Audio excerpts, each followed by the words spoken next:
Hello everyone, আজকে আমরা মোমোস বানাবো।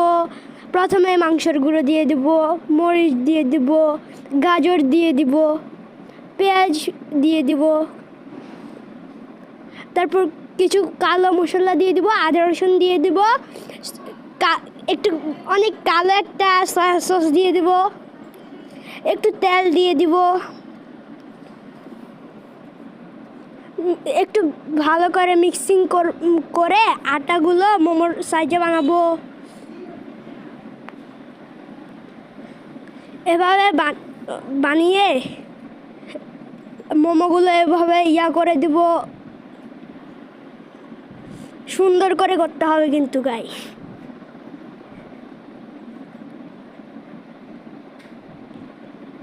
তারপর মোমোগুলো সিদ্ধ হতে দিয়ে দিব।